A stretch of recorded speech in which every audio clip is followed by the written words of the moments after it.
Welcome to the Zen Zone. This is the Wheel of Misfortune. Skydio footage. Mario Skydio footage part 2. If you didn't catch the first one, I think it was a pretty good shot. Some really good shots of the RS and the Begode EX. The suspension is key. Oh man, I'm really loving the suspension. The suspension adds dimensions to the game. There's so many different angles you can hit on your high-speed turns and just turns in general. There's just so many different angles you can hit being higher up, and with the suspension, the way you could depress it and press it to create different angles. I don't have the words for it yet, and I don't have the footage yet to show you what I mean, but the race is coming up on the 8th of May, the Apple Valley Speedway races. And I'm feeling very confident with the EX. I was thinking about putting the Conti-Scoot tire on, but my tire is in such a good place. What do you guys think? Should I really take apart the EX right now to put a tire on it? I have 1,000 miles on this tire. It's in a good place. The races are in about 2 weeks, so I have, I'll put another 500 miles on the tire by then, and I'll be in a good place for the race. I don't know if it's necessary to put the Conti-Scoot on. I've been able to hit the turns that are going to be similar to the ones on the track quite easily. I love the urban riding here in Vegas. I could pretty much recreate the track in my mind just doing urban rides here in Vegas. Enough elevation and tight turns to have a lot of fun. It's my kind of riding, is the tight turn riding, high speed, tight turns. And only the EX has been able to do, and the Sherman on the version 1 firmware, can hit the turns the tightest. I would love to see a Sherman rider keep up with me on the EX in a place where obviously the Sherman would win, in a place where it had to hit, where we had to hit higher speeds. Like if I had to go over 43 miles an hour, the Sherman would win. The EX, the fastest I've been on it, is 45.8, and that was with the EUC World app. It may not have been a perfect reading, so you gotta make sure you have your extra GPS. If you're doing like an official speed test, you need more than just EUC World for your speed test. I think you need to have at least 2 sources and maybe even a witness. So, but I did hit 45.8. I have the screenshot on the EX. So I guess technically I'm the fastest EX rider in the world. I only weigh like 140 with gear on, so 150 with gear on. So don't try to beat my record. I wasn't trying to go that fast. I just needed to know this race. The fastest we hit was like 42, 43 on the straightaway, because if you go too fast, you're gonna miss the first hairpin turn. So long as I could hit 42 on the EX, I should be able to do just fine on the race, and I'm excited to see how I do on the race. Sponsored by Rev Rides. We got a little team going, me, Chooch, and Jesse. Should be interesting. Even though we're on a team, we're still competing against each other, but we're kind of competing in each other in a way we really want to know what is the best device for racing. I mean, what device is going to come out on top? I really I'm banking on the EX, but my second bank would be the Sherman with V1 software and pedal lifts.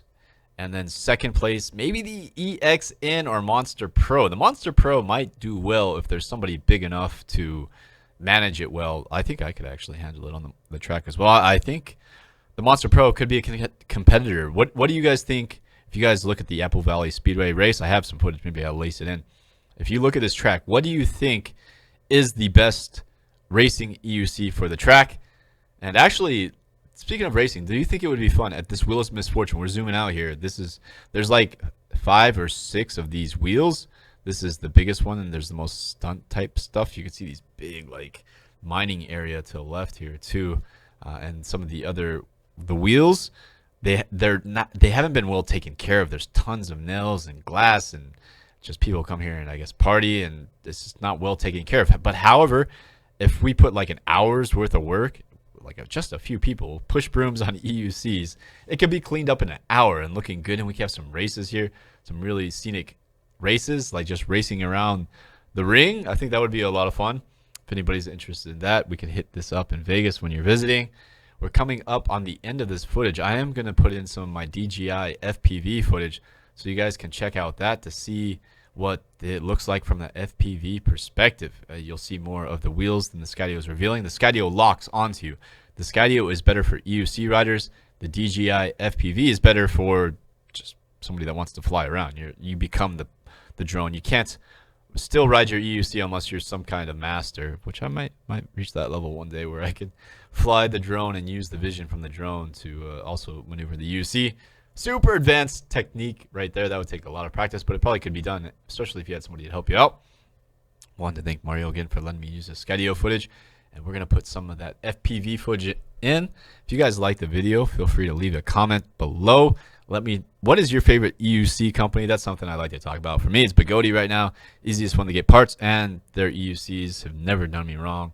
Have tons of miles on them. All right, let's go ahead and get into some of the FPV footage here. Here is some of the DJI FPV footage. As promised, you get to see a different perspective of the Wheel of Misfortune. And this is me flying around. I'm a beginner pilot, so it might be a little shaky. But here's all the wheels. We would go into these other wheels, but they're just covered. Some of them have so many nails and glass, it's just not worth it. The Wheel of Misfortune could indeed be the misfortune of, getting a flat tire. You don't want a flat tire. That would be misfortunate, be unfortunate. The Wheel of Misfortune. I have never had any misfortune here. It's an amazing scenic place, great place to take some photos. And it's connected to the River Mountain Loop Trail, which is like a 31-mile awesome trail with some tight turns. And the only thing I don't really like about the trail is quite a few divots. And even with the suspension, it can be, the divots can kind of throw you off when you're doing a really tight turn and you hit a divot. And the suspension can actually mess you up a bit. And I would actually prefer the Sherman on some of those tighter turns where there's divots that, because you hit them and it bounces the suspension, but you're in a tight turn, so it throws off your tight turn, and it almost feels a little dangerous. So you got to be really careful. Just flew over like the mine right here. It's like an old mining something here a while ago. I guess people have died down there or something. I don't know. I think people come out here and get drunk and fall down there. That would not be the way to go. If you're out here riding, do not ride your EUC down there. It would not be good for you.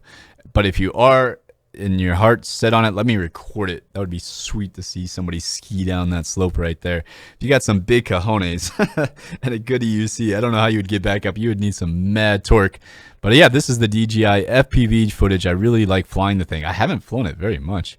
I need to fly more. It's super easy. Like you just plug it in and you go fly and you're a bird. I definitely need to be careful. I was actually getting a warning here, so I can't fly too high. I kept it low. Kept it way low. You know, only a few feet up in the air, but was able to capture this perspective. I hope you enjoyed this footage. If you did, leave a comment below. Let's chat. I try to answer every comment. If you ever have any question about anything, I'm pretty transparent and open with all my techniques and information and experiences. I post a lot on my Instagram stories, very emotional, the drama, how I'm feeling in the day. Sometimes I'm an idiot. It happens, you know, oftentimes I'm an idiot and I post my idiot stuff. And yeah, I'm just putting myself out there for you guys, my successes and my failures. You get to go along for the Zen story. It's on Instagram. My TikTok just passed 170,000 followers, still blowing up. I actually got hired to do a TikTok job. So hopefully that goes well. Wish me the luck, guys.